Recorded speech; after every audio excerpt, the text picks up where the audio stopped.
Kit. Aku mau makan ya karena lapar banget. Oh ya, selamat hari Valentine. Kali ini Vek akan berbagi tips karena masing-masing dari kita punya pasangan bule. Sebenarnya bukan bule juga, orang Jerman. Ya, orang bule ya. Sorry.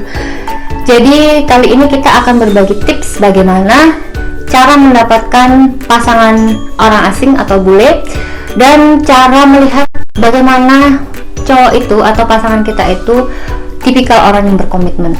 Tips dari Girin sebenarnya simple. Jadi jodoh itu sebenarnya seperti rezeki ya, kita harus mencari. Kalau misalnya kita menunggu, boleh ditunggu, tapi rezeki itu kan nggak datang dari langit. Jadi kita harus aktif mencari. Dan kalau misalnya kalian tinggal di Jerman, susah banget mencari jodoh karena di sini bukan seperti di Indonesia, orang yang ramah kepada semua orang. Orang di sini cenderung kaku dan dingin. Dan kebanyakan juga orang Jerman sendiri juga mencari jodoh dari aplikasi. Aku ketemu sama Toby itu dari aplikasi namanya OkCupid.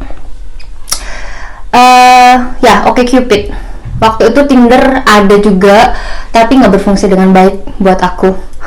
Mungkin kalau misalnya kalian bisa mencoba yang lain, di Jerman itu banyak banget aplikasi namanya Lovo, terus flirt.net, terus Parship. Ragil dari Parship juga. Parship itu ada yang berbayar, ada yang enggak. Banyak lah ya. Banyak aplikasi yang bisa di download dan bisa dicoba. Kalau misalnya kalian di Indonesia, bisa juga dengan cara dari aplikasi juga, atau dengan cara di event-event tertentu, misalnya di event couchsurfing. Kirim dulu pernah ketemu satu kali sempat pacaran sama cowok Jerman juga, itu waktu itu dari couchsurfing. Terus waktu di Indonesische Kulturabend di München, jadi ketemu sama cowok di sana, jadi berinteraksi sama orang juga, itu penting banget. Jadi caranya dari aplikasi, dari couchsurfing, ada lagi dari Interpals. Dulu nggak pernah ketemu sama cowok di sana sih, cuman pernah juga sempet ditaksir sama cowok dari Interpals juga. Jadi asumsi aku, kita bisa juga chatting sama cowok di Interpals atau dari tandempartner.com, itu juga bisa. Jadi ya, couchsurfing, Interpals, tandempartner.com, terus banyak aplikasi dating sites. Kemudian kalau misalnya dari ketemu teman atau dari teman ke teman, itu meskipun jarang bisa aja berfungsi. Ada teman aku yang ketemu dengan jodohnya di kereta api. Ada juga fungsi, banyak juga caranya. Cuman yang lebih lazim kalau misalnya kalian tinggal di Jerman tuh lewat aplikasi dating sites, karena di sana kita udah jelas gitu bahwa orang itu juga mencari jodoh dan belak-belakan gitu. Kalau misalnya kita ketemu di acara pestanya teman, bisa aja dia udah punya pacar tapi kesana nggak sama pacarnya gitu kan. Jadi kita nanti jadi salah naksir gitu. Makan apa ini? Makan Indomie aja sih, kasihannya. Bagaimana orang Jerman itu berkomitmen atau enggak, atau bagaimana memposisikan diri kalian di hadapan bule itu? Pertama, dari aku, jadilah diri kalian sendiri. Meskipun kalian suka sama bule, suka sama orang asing, nggak berarti kalian harus menjadi orang asing. Kalau misalnya dia nggak menerima diri kalian apa adanya, berarti ya bukan jodoh kalian. Pasti ada orang yang menerima diri kalian apa adanya. Jadi diri kalian sendiri. Oke? Nggak perlu jadi orang asing, nggak perlu ikut-ikutan. Kalau misalnya kalian nggak suka party, ya nggak perlu ikut-ikutan party supaya dapet pacar. Ada kok, buktinya Toby nggak suka party juga, karena aku juga bukan orang yang suka party. Dan meskipun mantan aku dulu seorang DJ dan aku nggak suka party, dia bisa menerima kalau aku nggak suka party gitu, sekalipun dia tukang party kan. Ya masa orang DJ nggak suka party, kan nggak masuk akal gitu. Jaga prinsip hidup kalian. Kalau misalnya kalian orientasinya pengen menikah atau pengen menjalin hubungan serius, bule itu, terutama orang Jerman, mereka tahu apa yang mereka mau. Jadi mereka tahu prinsip hidup mereka, mau menikah atau enggak. Kalau misalnya mereka nggak mau menikah, dan sampai kapanpun kalian menunggu, dan mungkin akan menghabiskan umur kalian mereka nggak akan menikahi kalian. Ya, bisa aja berubah dengan keajaiban, atau karena Tuhan maha membolak-balikkan isi hati ya, jadi mungkin saja bisa dirubah. Tapi kalau misalnya kalian orientasinya menikah dan bule itu nggak mau menikah, ya daripada buang-buang waktu, mending cari yang lain gitu. Masih banyak ikan di laut. Kalau misalnya kalian berprinsip seks sebelum nikah itu tidak boleh karena alasan agama atau apa, jujur sama bule, jujur sama mereka, banyak sekali teman aku yang terus terang tinggal sama pacarnya orang bule juga, dan dia pakai jilbab, dan mereka nggak melakukan hubungan itu. Dan aku percaya bahwa dia tidak melakukan hubungan itu karena tinggal bareng di Jerman itu dengan alasan kebutuhan ekonomi, irit, bukan kumpul kebo, tapi mereka tinggal terpisah di kamar yang terpisah. Terserah mereka mau melakukan apa, itu bukan urusan aku dan tidak merugikan aku. Jadi misalnya kita berprinsip aku nggak mau melakukan seks sebelum kita menikah, nggak apa-apa, bule akan menerima. Kalau misalnya dia memang tulus mencintai kalian, dia akan menunggu sampai kalian siap atau sampai kalian menikah dengan dia untuk melakukan hubungan seks. Dan kalau misalnya dia nggak mau menerima itu dan akhirnya menyerah karena nggak tahu, udah nggak kuat kali ya, ya udah, kalian harus tetap aja jaga prinsip hidup kalian. Kalau misalnya kalian oke dengan hal itu, ya silakan. Kalau misalnya kalian nggak oke, move on ke orang yang lain. Prinsip hidup harus dijaga dan gak harus jadi orang lain. Dan jangan lupa tulus dalam mencintai. Meskipun kalian pernah disakiti sama bule, gak semua bule itu sama gitu. Jadi ada bule yang baik. Di Indonesia pun gak semua orang Indonesia baik juga kan. Jadi banyak juga orang yang gak jujur, banyak orang yang selingkuh, banyak orang yang cerai di mana aja. Sebenarnya semua itu, menurut aku, bule, orang Indonesia, orang mana aja, orang Afrika, orang Amerika, orang mana aja, selama kalian tulus mencintai dan niatnya baik untuk memberikan yang terbaik untuk orang yang kita cintai, pasti bule itu kan juga punya hati nurani ya, jadi pasti dia akan luluh hatinya juga. Kalau enggak, bukan jodoh. Oke, itu aja tips dari Girin. Move on ke tips selanjutnya dari Esther dan Raina. Gue mau melanjutkan makan dulu, lapar bu. Halo guys, hari ini Esther pengen bagikan pengalaman-pengalaman Esther tentang bagaimana sih sebenarnya suka duka pacaran sama orang bule itu. Jadi yang pertama itu adalah menurut Esther mereka itu mengerti dalam arti bahwa misalnya begini, kalau kultur orang Indonesia itu kan perempuan itu harus selalu masak, atau mereka yang membersihkan rumah, cuci piring dan sebagainya. Tapi kalau sama orang bule itu nggak seperti itu. Jadi itu tergantung pada kesibukan masing-masing. Contoh misalnya kalau Esther yang sibuk berarti dia yang masak. Kalau misalnya dia yang sibuk berarti Esther yang masak gitu. Jadi kayak ada saling mengerti keadaan masing-masing, seperti kayak gitu. Yang kedua adalah mereka itu menghargai. Contoh menghargai itu dalam arti bahwa orang bule itu kan kadang-kadang nggak doyan ya makan masakan Indonesia atau masakan orang Asia. Tapi yang bikin Esther senang adalah mereka itu menghargai setiap masakan yang kita masak, dan mereka pun menghabiskan makanan yang kita masak sampai pada butir nasi terakhir. Itu yang buat Esther senang. Poin selanjutnya adalah mereka itu mendukung dan menyupport apapun yang kita buat, apapun yang keputusan yang kita ambil. Kadang-kadang kan kalau di tempat kerja kan ada teman kantor yang mungkin nggak saling masuk, atau mungkin kadang-kadang kesel sama orang-orang di kantor, tapi mereka tuh selalu ada gitu.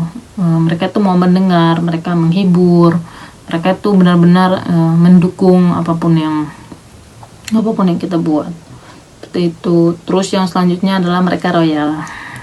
Royal ini dalam arti bukan kayak foya-foya atau mereka bakal belikan semuanya, enggak. Royal itu dalam arti bahwa mereka itu mendukung apapun kebutuhan kita, apapun yang kita butuhkan, mereka selalu ada. Jadi dukungan itu benar-benar saya rasakan, nggak hanya dukungan secara mental tapi juga fisik gitu. Terus poin yang selanjutnya adalah mereka itu nggak bertele-tele. Bertele-tele itu menurut mereka kekanak-kanakan, seperti anak kecil. Jadi katakan saja apa yang kamu mau dan katakan saja apa yang kamu nggak mau, seperti kayak gitu. Kalau mau ya mau, kalau enggak ya enggak, seperti itu. Terus yang selanjutnya adalah mereka itu setia. Setia ini yang buat poin paling terbesar kenapa kenapa orang bule itu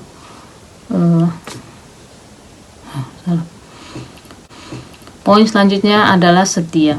Menurut Esther, mereka itu setia karena menurut mereka menjalani suatu hubungan itu benar-benar komitmen yang besar. Jadi nggak ada yang namanya cinta-cinta monyet atau apalah kanak-kanakan kayak gitu, seperti kayak gitu, nggak ada. Jadi kalau benar-benar pacaran ya benar-benar kasih komitmen dan benar-benar menjalani hubungan itu.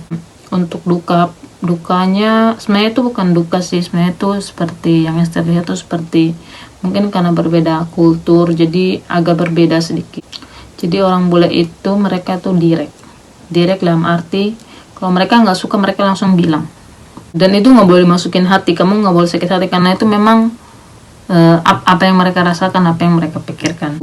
Jadi kalau A ya A, kalau B ya B, nggak ada yang namanya aku suka tapi gimana ya gitu-gitu tuh nggak ada, seperti itu. Terus yang selanjutnya adalah sama keputusan juga begitu, itu juga sama seperti keputusan. Jadi kalau misalnya keputusannya mereka bilang A ya mereka memilih A karena mereka sudah memikirkannya gimana konsekuensinya dan gimana hasilnya, makanya mereka bilang A, seperti kayak gitu. Nggak ada yang B, nggak ada C, nggak ada D, nggak ada.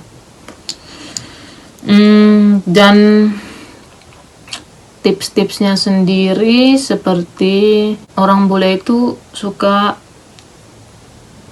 orang yang membuka diri dalam arti bukan negatif tapi lebih pada open, yang kamu harus kasih tahu perasaan kamu gimana, seperti kayak gitu. Dan yang paling penting adalah kita harus menunjukkan ketertarikan kita. Contoh nih, misalnya kalau ketemu, kalau mereka nanya, jangan biarkan mereka nanya terus, jadi kita juga harus tanya, jadi ada keseimbangan gitu antara satu dengan yang lainnya. Jadi kita benar-benar harus kasih tahu apa yang kita rasakan gitu, dan kita nggak boleh bohong juga, kasih tahu benar-benar apa yang kita rasakan. Kalau kita rasakannya ya A, ya kasih tahu A, jangan kita rasakannya A kasih taunya B, salah itu. Yang kedua adalah nggak bertele-tele, seperti yang tadi saya bilang, nggak bertele-tele, langsung ngomong direct apa yang kamu mau. Kalau kamu mau sama dia kamu bilang, kalau nggak mau ya juga langsung bilang, seperti itu. Yang paling penting orang bule itu mau pacaran yang dewasa, dikit-dikit galau, dikit-dikit bete, dikit-dikit cemberut. Itu menurut Esther bule nggak suka sifat pacaran yang anak-anak itu. Kalau mau pacaran, yuk pacaran. Jadi pacaran normal selayaknya orang dewasa. Seperti itu aja sih, suka duka atau perbedaan kultur dan tips-tips yang Esther bisa bagikan. Hai guys, sekarang giliran aku, Raina, buat ngobrol di video ini. Tadi kan udah kalirin ya Esther ngomongin tentang gimana cara dapet pacar bule, terus suka dukanya dan segala macam. Nah, sekarang aku mau ngomongin lebih ke tips buat kaliannya sendiri nih, kalau kalian pengen punya dapet pacar bule, dan kalau udah punya, siapa tahu udah punya pacar bule. Jadi menurut pengalaman aku dan menurut pengalaman apa yang aku lihat dari beberapa teman-teman aku. Jadi aku memang punya pacar bule sekarang, dan dulu aku juga punya mantan bule gitu. Jadinya ya udah lumayan lah berpengalaman, tapi emang gak seprofesional kayak gitu sama Esther ya, yang udah menikah dan udah berumah tangga gitu. Nah, kalau dari pengalaman aku, itu yang paling penting buat kalian adalah jangan semua dimasukin hati.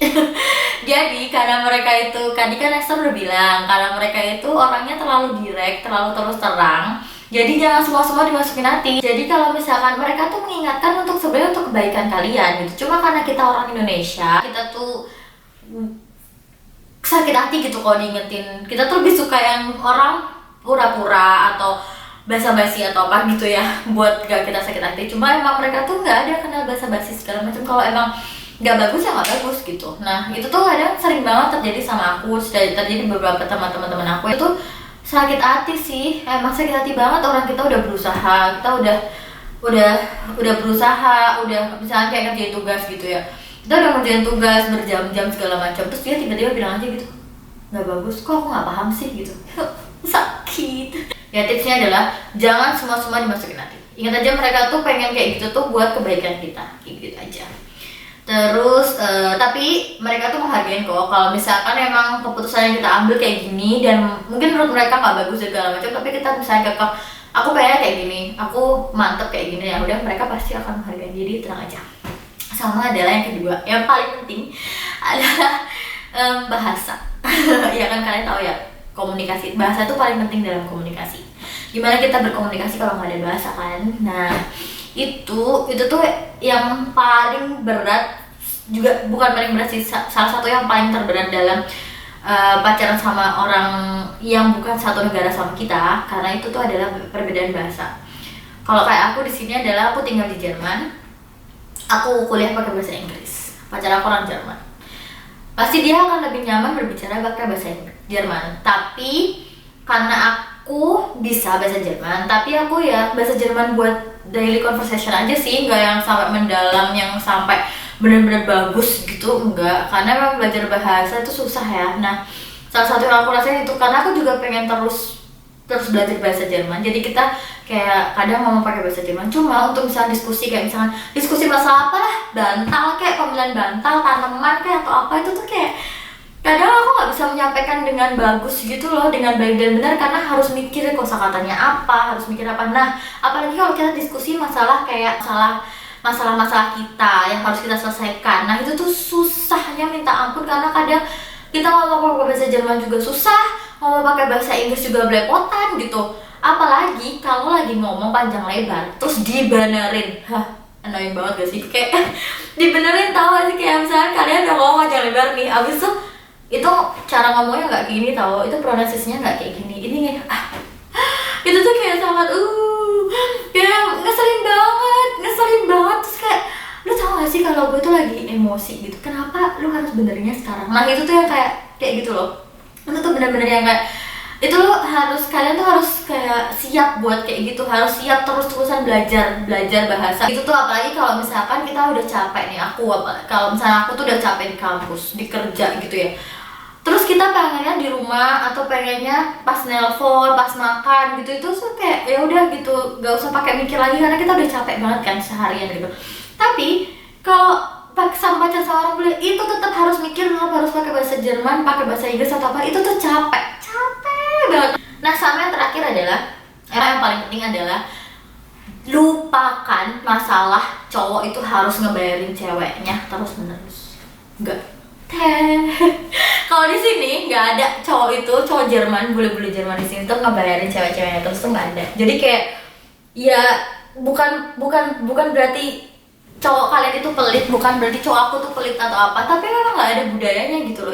Itu budaya bukan budaya orang Jerman gitu. Ada kok di sini suami istri yang bahkan udah suami istri aja bayarnya tuh sendiri gitu. Saling ngerti aja gitu loh, kayak misalkan ya kadang kita yang bayar, dia yang bayar, atau gantian, atau bayar sendiri-sendiri, itu tuh wajar. Bayar sendiri-sendiri itu tuh di sini wajar banget. Bukan berarti cowok kalian pelit, inget ya, bukan berarti bule di sini tuh pelit atau apa. Mereka ada di sini tuh yang kayak kalian minta dibayarin terus, minta dijemput, minta dibeli-beliin, nggak ada.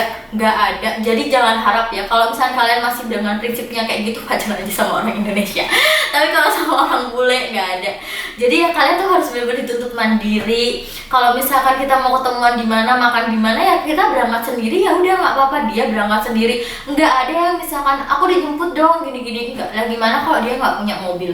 Gimana kalau kita harus naik bis? Masa dia harus naik bis, naik kereta ke tempat kita dulu, sedangkan makannya di dekat rumah dia? Kan nggak logis gitu loh. Jadi di sini tuh semuanya serba logis. Jadi kalau misalkan mereka kita makan ketemu di kota ya udah jam 5, ya udah kita berangkat sendiri-sendiri, nggak ada yang kayak oh bisa nggak jemput aku dulu, jangan harap. Jadi kayak gitu loh.